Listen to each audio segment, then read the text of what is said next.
ಶ್ರೀ ವಿಶ್ವವಸನ ಸಂವತ್ಸರ ಉತ್ತರಾಯಣ ವಸಂತ ಋತು ಚೈತ್ರ ಮಾಸ ಕೃಷ್ಣ ಪಕ್ಷವಾಗಿದೆ. ಈ ದಿವಸ ಮಂಗಳವಾರವಾಗಿರತಕ್ಕಂಥದ್ದು, ನವಮಿ ತಿಥಿ, ಶ್ರವಣ ನಕ್ಷತ್ರ.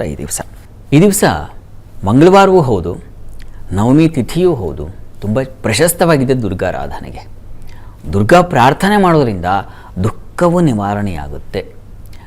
ದುರಿತಂ ಹರತಿ ದುರಿತಂ ದೂರೀಕರೋತಿ. ಯಾರು ದುರಿತಗಳನ್ನು ದುಃಖಂ ಹರತೀತಿ ಅಂತಲೂ ಆಗುತ್ತೆ. ದುಃಖವನ್ನು ಯಾರು ಹರಿದು ಹಾಕುತ್ತಾರೋ, ಅಳಿಸಿ ಹಾಕುತ್ತಾಳೋ ಆಕೆ ದುರ್ಗೆ. ಈ ನವಮಿ ದಿವಸ ದುರ್ಗೆಯ ಆ ದುರ್ಗಾ ಸಪ್ತಶತಿಯ ಒಂದು ಮಂತ್ರವನ್ನು, ಬಹಳ ವಿಶಿಷ್ಟವಾದದ್ದು ಒಂದು ಮಂತ್ರ ಇದೆ. ಎಲ್ಲ ನಮಗೆ ಸಾಮಾನ್ಯವಾಗಿ ಕಷ್ಟ ಅಂತ ಎದುರಾಗೋ ಯಾವುದೇ ಸಂದರ್ಭ ಇರಬಹುದು, ಅಲ್ಲಿ ಭಯ ನಿರ್ಮಾಣವಾಗುತ್ತೆ. ನಮ್ಮ ಎದೆಯೊಳಗೆ ಒಂದು ರೀತಿಯ ವಿಚಿತ್ರವಾದ ಭಯ ಬರುತ್ತೆ. ಭಯ ನಮ್ಮನ್ನು ಕುಸಿಯೋ ಹಾಗೆ ಮಾಡುತ್ತೆ.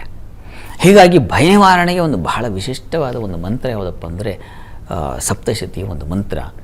ಅದು ಗಮನಿಸಿ, ಸರ್ವಸ್ವರೂಪೇ ಸರ್ವೇಶೇ ಸರ್ವಶಕ್ತಿ ಸಮನ್ವಿತೆ ಭಯೇಭ್ಯಸ್ತ್ರಾಹಿನೋ ದೇವಿ ದುರ್ಗಾದೇವಿ ನಮೋಸ್ತುತೆ ಅಂತ ಒಂದು ಮಂತ್ರ. ನಿಮ್ಮನ್ನು ಎಷ್ಟು ಕಷ್ಟ ಅಂತ ನೀವು ಕಣ್ಣೀರು ಹಾಕ್ತಾ ಇರ್ತೀರೋ, ದುಃಖಮಯ ವಾತಾವರಣದಲ್ಲಿ ಇರ್ತೀರೋ, ಆ ಸಂದರ್ಭದಲ್ಲಿ ಈ ಮಂತ್ರ ಏನಾದರೂ ನೀವು ಹೇಳ್ಕೊಂಬಿಟ್ರೆ ನೋಡಿ, ಹಾಗೆ ಶಾಂತ ಮಾಡಿಬಿಡ್ತಾಳೆ ಆ ತಾಯಿ.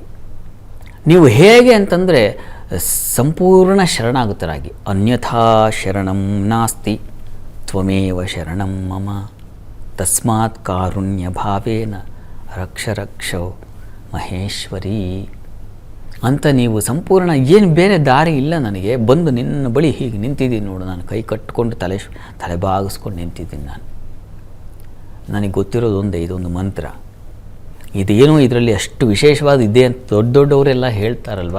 ಹಾಗಾಗಿ ನನಗೆ ಇದರ ಪ್ರಭಾವ, ಇದರ ಅರ್ಥ, ಶಕ್ತಿ ಏನೂ ಗೊತ್ತಿಲ್ಲ. ಹೇಳ್ಕೊ ಅಂತ ಹೇಳಿದ್ದಾರೆ, ಹೇಳ್ತಾ ಇದ್ದೀನಿ. ಸಾಮಾನ್ಯ ಜನರ ಕೋರಿಕೆ ಇದೇ ಆಗಿರುತ್ತಲ್ವ. ಅದೇನೂ ಗೊತ್ತಿಲ್ಲ, ಯಾರೊಬ್ರು ಹೇಳಿರ್ತಾರೆ ಈ ಮಂತ್ರ ಹೇಳ್ಕೊಳ್ರಿ ಅಂತ ತಿಳಿದವರು. ಆಗೇನು ಮಾಡ್ತಾರೆ ಪಾಪ, ಅಸಹಾಯಕತೆಯಿಂದ ಆಯ್ತಪ್ಪ ಏನೋ ಹೇಳಿದರು, ಈ ಮಂತ್ರ ನೋಡಿ ಒಂದು ಸಲ ಪ್ರಯತ್ನ ಮಾಡಿ ನೋಡಿ. 28 ಬಾರಿ ಶ್ರದ್ಧೆಯಿಂದ ಭಕ್ತಿಯಿಂದ ಈ ಮಂತ್ರ ಹೇಳ್ಕೊಳ್ಳಿ, ಪರೀಕ್ಷೆ ಮಾಡಿ. ಒಳ್ಳೆಯದಾಗಲಿ.